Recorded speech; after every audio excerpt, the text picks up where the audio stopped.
ভাটপাড়ায় আবারও রক্তপাত। মানিকপীঠ চায়ের দোকানের পাশে বসে থাকা যুবক প্রেম বাসফোরকে ছুরি মারল দুষ্কৃতীরা।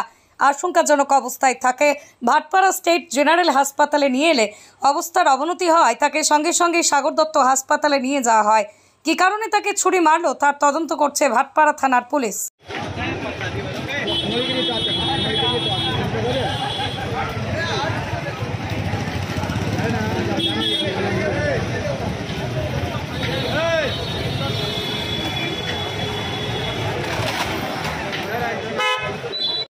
সিরিয়াস ছিল বলে ফটো তুলতে পারিনি।